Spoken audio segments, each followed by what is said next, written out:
Assalamualaikum warahmatullahi wabarakatuh. Kami dari kelompok 4 akan membahas hasil diskusi kami mengenai sistem endokrin dan regulasinya. Kami dari Universitas Negeri Jakarta, program studi kimia, mata kuliah struktur dan fungsi biomolekul dengan dosen pengampu Profesor Dr. Mukti Ningsih Nurjayadi MSI. Next. Nah, berikut adalah anggota dari kelompok 4, yaitu ada Mahardika Punia Putra dengan nomor NIM 1307621042. Kemudian ada saya sendiri, Ramzia Krota Ain dengan nomor NIM 1307621059. Yang kemudian ada Sheila Nurulfadi Oktaviani dengan nomor NIM 1307621046. Oke, next. Nah, dan ini merupakan beberapa topik pembahasan yang akan kami sampaikan. Yang pertama ada sistem endokrin, yang kedua ada kelenjar endokrin, dan yang terakhir ada hormon. Boleh di next. Nah, yang pertama kita akan bahas mengenai sistem endokrin. Di next. Oke, yang pertama ada definisinya. Nah, sistem endokrin merupakan jaringan kelenjar dan organ yang memiliki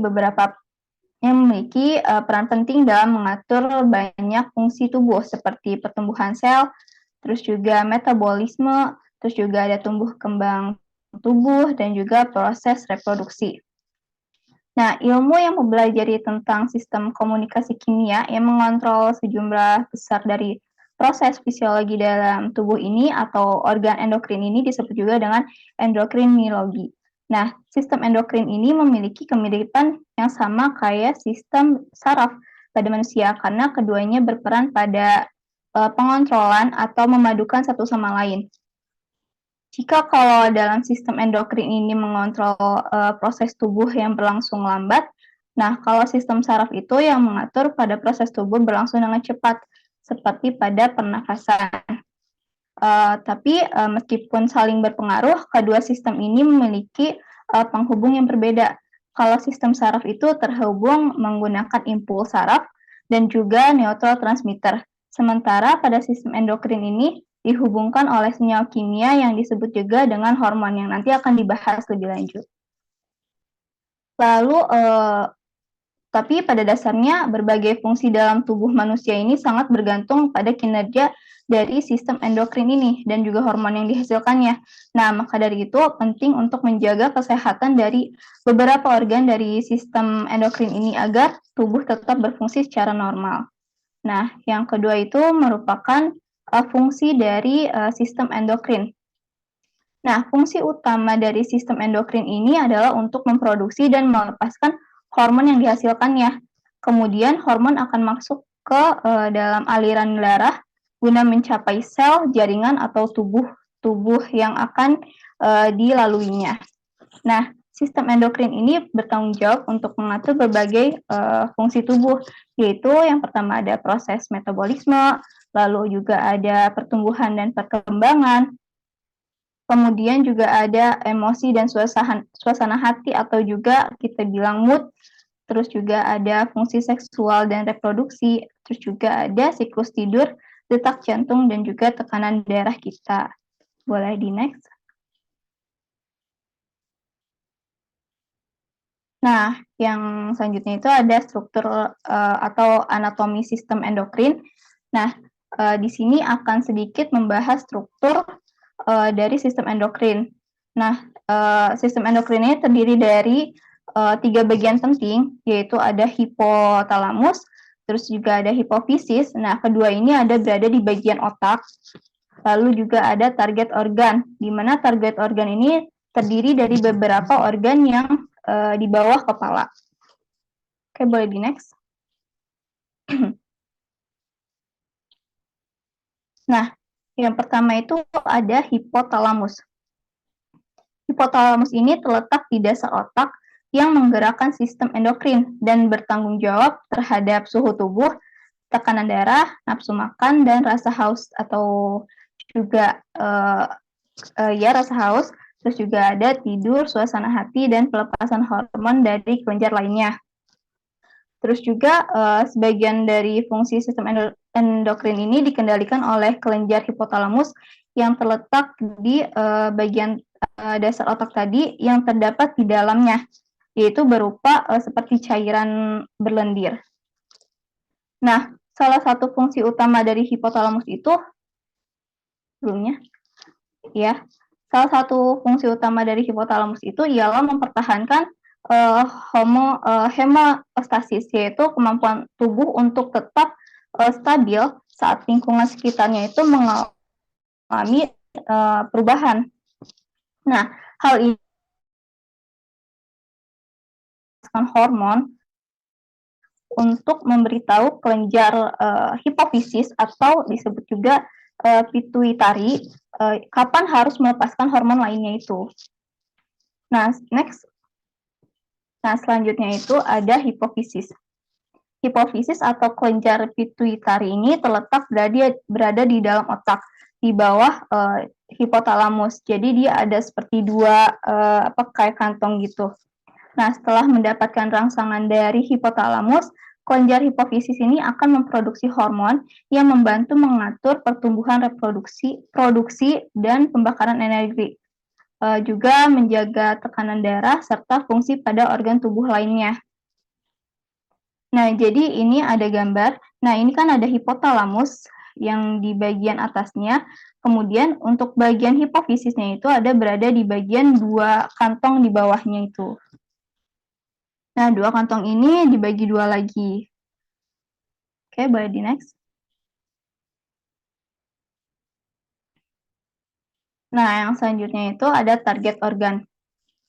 Target organ ini di mana letaknya berada di bagian badan setelah kepala, bagian bawah, yang seperti di leher, yaitu ada tiroid dan paratiroid, ada di dada atau timus, dan bagian atas ginjal atau adrenal, bagian belakang lambung atau pankreas, di kedua sisi rahim wanita atau ovarium, dan di kantung sperma pria atau testis.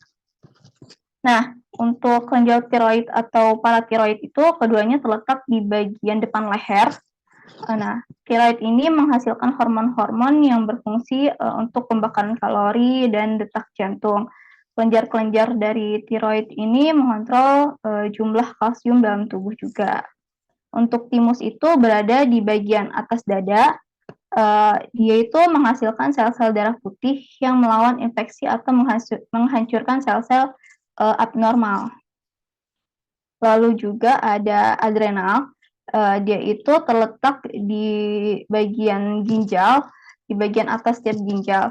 Nah, dia itu menghasilkan hormon untuk bereaksi terhadap stres, menjaga tekanan juga, terus serta mengatur metabolisme juga.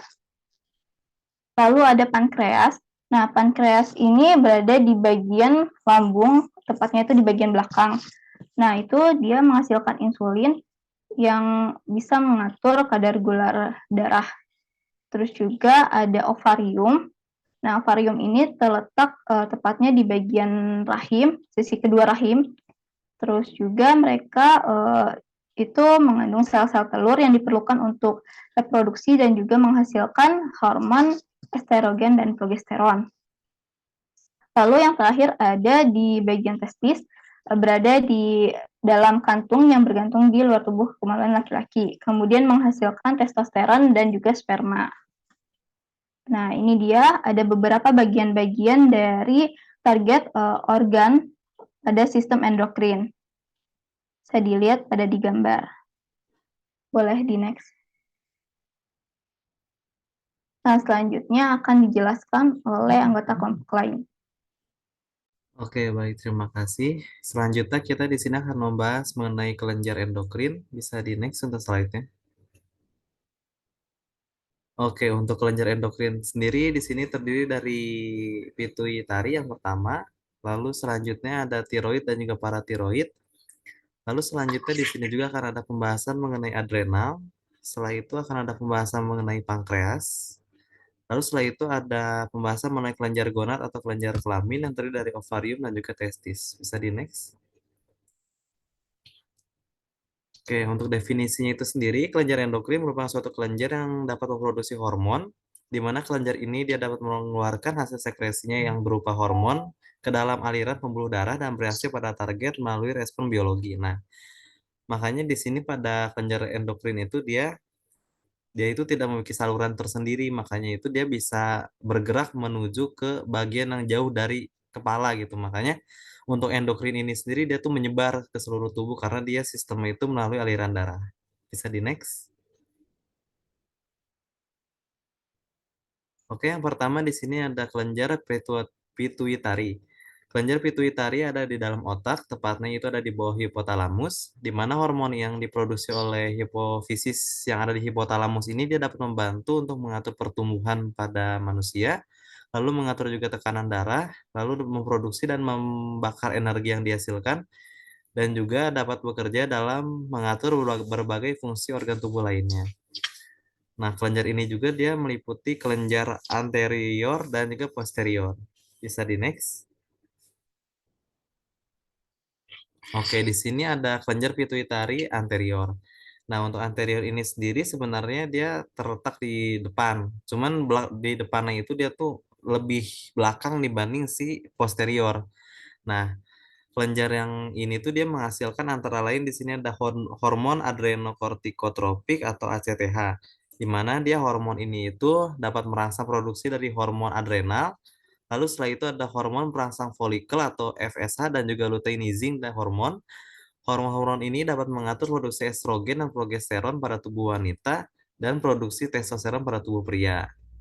Nah, karena dia dapat mengatur hormon-hormon pada reproduksi, maka dia terletak pada kelenjar gonad atau ovarium dan testis.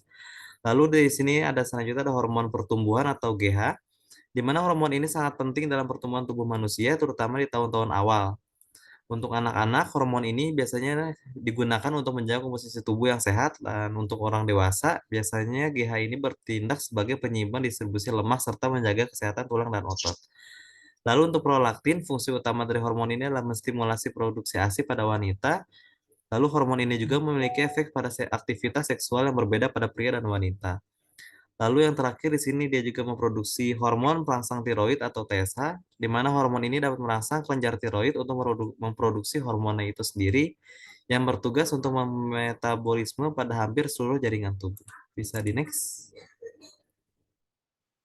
Oke, setelah itu ada kelenjar pituitari bagian posterior yang terletak lebih di depan anterior, di mana pada kelenjar ini ada produksi dari dua hormon, yaitu ada hormon antidiuteretarik atau ADH dan juga oksitosin. Untuk hormon antidiuretarik ini atau ADH, di mana hormon ini tuh dia dihasilkan oleh ginjal dan digunakan untuk menyimpan penyimpanan air dalam darah, lalu bisa juga digunakan untuk mengurangi jumlah air yang keluar dalam urin dan juga membantu menyimpan air dalam tubuh. Lalu untuk oksitosin itu sendiri dia digunakan dalam memberi sinyal pada rahim untuk memulai proses persalinan. Nah, hormon ini juga dia bertanggung jawab untuk merangsang produksi ASI. Nah, karena dia di sini dia kan fungsinya itu lebih ke arah kalau sudah persalinan, makanya dia baru mulai dihasilkan itu ketika pasca sudah ingin persalinan, kalau sebelumnya dia tidak dihasilkan. Bisa di next.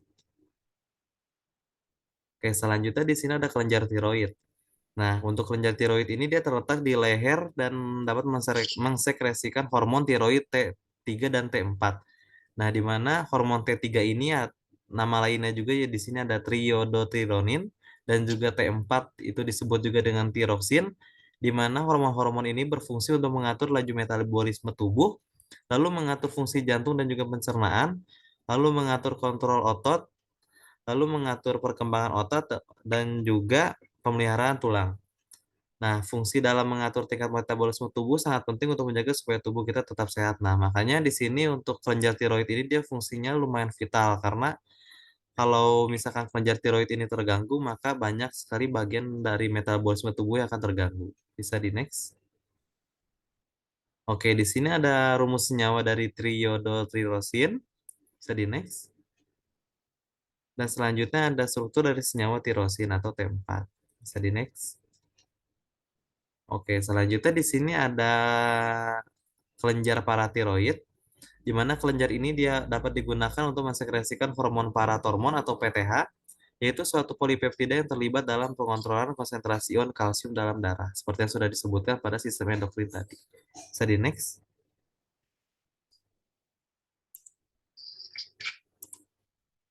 Oke, di sini ada mekanisme dari kerja paratiroid, di mana nanti paratiroid itu akan mengeluarkan hormon paratiroid, di mana hormon paratiroid ini adalah suatu hormon peptida yang disekresikan oleh kelenjar paratiroid yang tadi ada di slide sebelumnya itu PTH, yaitu 4 kelenjar kecil yang terletak di permukaan belakang kelenjar tiroid.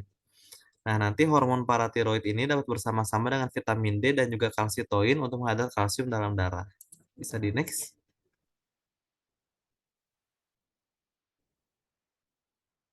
Lalu selanjutnya ada kelenjar adrenal. Nah, kelenjar ini terletak pada kedua ginjal dan juga terdiri dari dua bagian yaitu korteks luar dan juga medula dalam.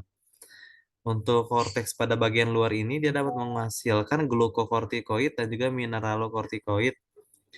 Nah, selanjutnya untuk medula, medula itu sendiri dia dapat menghasilkan noradrenalin yang merupakan salah satu dari neurotransmitter atau hormon fight or flight. Jadi dia karena dia merupakan salah satu neurotransmitter, dia biasa juga terletak dalam saraf-saraf. Bisa di next. Oke, selanjutnya di sini ada kelenjar pankreas. Di mana kelenjar pankreas ini dia memiliki kedua fungsi eksokrin dan juga endokrin. Nah, karena di sini kita lebih menekankan kepada bagian endokrinnya, maka pankreas ini dia dapat menghasilkan berbagai hormon yang mengendalikan metabolisme dari glukosa pada tubuh. Nah, pada fungsi dalam sistem endokrin, pankreas ini mensekresikan insulin, glukagon, dan juga somatostatin. Next. Nah, selanjutnya di sini yang terakhir ada kelenjar kelamin atau kelenjar gonad yang terdiri dari ovarium dan juga testis. Nah, dari fungsi kelenjar gonad yaitu adalah menghasilkan hormon seksual, di mana testis itu dapat menghasilkan hormon pria yaitu hormon testosteron yang dapat memberikan karakter pria seperti jenggot, otot, dan juga lainnya. Testosteron ini juga disekresikan dalam jumlah besar pada pria dan jumlah kecil pada wanita. Jadi, walaupun ini hormon pada pria, tetapi pada wanita juga ada, tapi dalam kadar yang kecil. Lalu selanjutnya ovarium atau indung telur, yang itu fungsinya adalah mensekresikan estrogen dan juga progesteron, di mana hormon-hormon ini hanya dihasilkan pada wanita dan mengatur siklus reproduksi. Nah, khusus untuk hormon progesteron, untuk hormon ini dia baru akan muncul atau disekresikan ketika wanita ini sedang mengalami masa kehamilan. Bisa di next. Oke, untuk selanjutnya ada pembahasan hormon yang akan dibahas oleh teman saya. Oke, baik. Selanjutnya yaitu ada hormon. Di sini ada definisi dari hormon itu, yaitu merupakan zat kimia yang dibuat oleh sel-sel khusus, yaitu kelenjar endokrin, untuk mempengaruhi berbagai sistem dan proses yang terjadi di dalam tubuh dengan dilepaskan ke aliran darah untuk mengirimkan pesan ke jaringan dan organ. Kemudian di sini ada juga fungsi-fungsi dari hormon, yaitu sebagai pertumbuhan dan perkembangan, metabolisme tubuh seperti digestion, breathing, dan circulation, dan juga menjaga suhu tubuh, dan memiliki fungsi dalam seksual dan juga reproduksi, dan terakhir yaitu mempengaruhi mood. Gitu. Nah, di sini ada sifat-sifat dari hormon, yaitu yang pertama bekerja secara spesifik pada organ. Jadi tiap hormon ini memiliki aktivitas tertentu dan pada bagian tubuh tertentu gitu, dan tiap organ itu tidak sama hormon-hormonnya. Kemudian dihasilkan tubuh dalam jumlah yang sangat sedikit tetapi memiliki pengaruh besar terhadap aktivitas tertentu dalam tubuh. Kemudian bekerja secara lambat dan pengaruh hormon itu tidak spontan. Jadi beda dengan syaraf yang tadi sudah dijelaskan juga pada awal. Kemudian hormon ini tidak dihasilkan setiap waktu, namun hanya diproduksi apabila dibutuhkan saja gitu. Jadi hanya pada aktivitas-aktivitas tertentu saja. Dan di sini ada klasifikasi dari hormon. Yang pertama yaitu dari peptida memiliki struktur vasopresin dengan kelarutan hidrofilik atau suka air, dan transportasi dalam darah itu sebagai hormon bebas, itu tidak terikat. Kemudian hormon jenis peptida ini merupakan hormon dari hipotalamus, hipofisis anterior, hipofisis posterior, pankreas, paratiroid, saluran pencernaan, ginjal, hati, sel tiroid, dan juga jantung. Ya, untuk struktur kimianya bisa dilihat pada layar. Kemudian yang kedua yaitu dari amina terbagi dua menjadi katekolamin dan hormon tiroid. Untuk katekolamin memiliki struktur epinefrin dengan kelarutan hidrofilik atau suka air juga, dengan transportasi dalam darahnya itu sebagiannya terikat oleh protein plasma, dan hormon jenis katekolamin yaitu merupakan hormon-hormon dari medula adrenal. Kemudian hormon tiroid memiliki struktur tiroksinat T4 dengan kelarutan lipofilik, dan sebagian terikat protein plasma, dan juga hormon jenis ini merupakan hormon-hormon dari sel folikel tiroid. Dan yang terakhir yaitu ada steroid dengan struktur kortisol dengan kelarutan lipofilik, dan sama juga terikat pada protein plasma, dan hormon jenis steroid yaitu hormon-hormon dari korteks adrenal dan gonad, dan sebagian besar hormon plasenta. Dari sini ada pengelompokan hormon terbagi lagi, yaitu dari kelenjar hipofisis atau pituitari, yaitu ada ACTH, FSH, LH, ICSH, prolaktin, STH, MSH, dan ADH. Jadi kebanyakan hormon-hormon yang ada FSH, LH ini berfungsi pada hormon perempuan dan laki-laki juga. Terus kemudian ada kelenjar tiroid atau gondok. Di sini ada hormon tiroksin, tridotironin, dan kalsitonin. Kemudian pada kelenjar paratiroid yaitu ada paratormon. Kemudian pengelompokan hormon ada kelenjar adrenal tona ginjal yaitu ada glukokortikoid, androgen, dan adrenalin. Kemudian pada kelenjar pankreas itu ada insulin dan juga glukosid. Kemudian pada kelenjar gonad atau kelamin itu ada estrogen dan progesteron pada perempuan dan testosteron pada laki-laki. Kemudian ada kelenjar timus atau kacangan itu ada timus. Selanjutnya akan dijelaskan oleh teman-teman.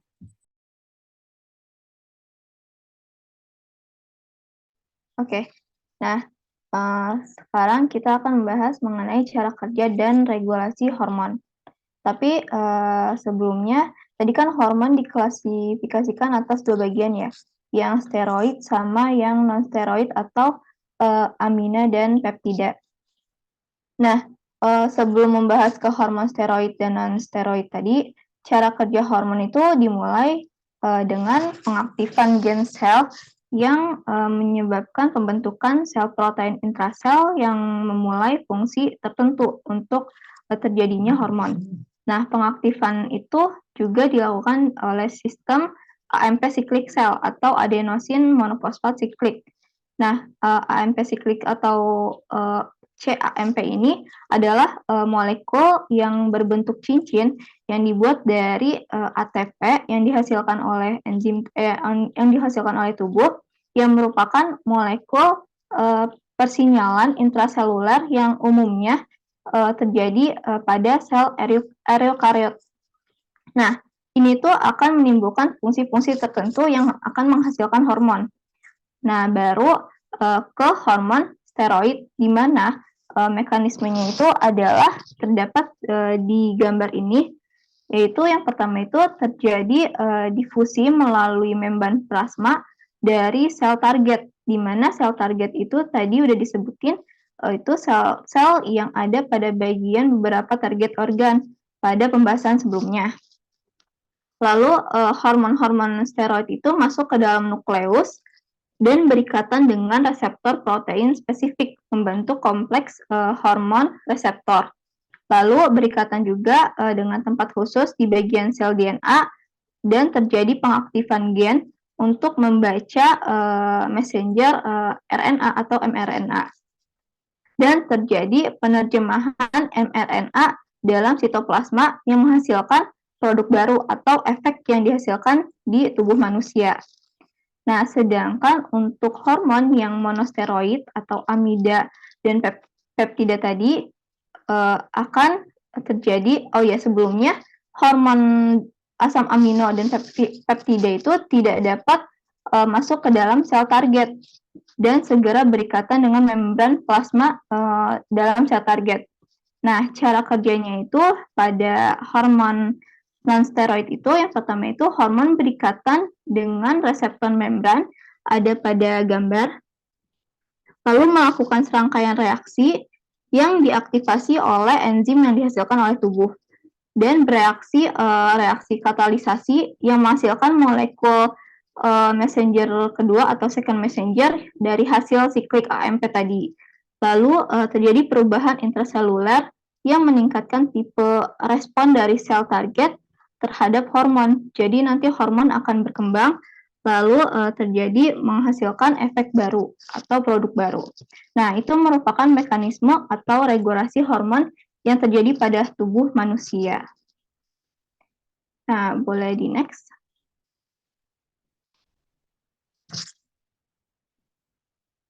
Nah, mungkin itu dari pembahasan kami dan ini merupakan beberapa referensi yang kami pakai.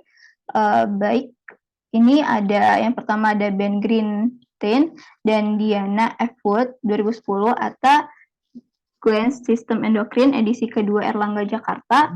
Yang kedua ada Sujadi dan Siti 2007 Biologi 2 penerbit Yudhistira Jakarta. Lalu ada Pirch 2004 Anatomi dan Fisiologi untuk para medis penerbit PT Gramedia Jakarta. Next.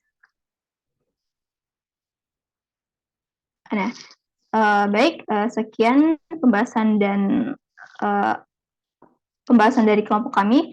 Kurang lebihnya mohon maaf. Terima kasih atas perhatiannya. Wassalamualaikum warahmatullahi wabarakatuh.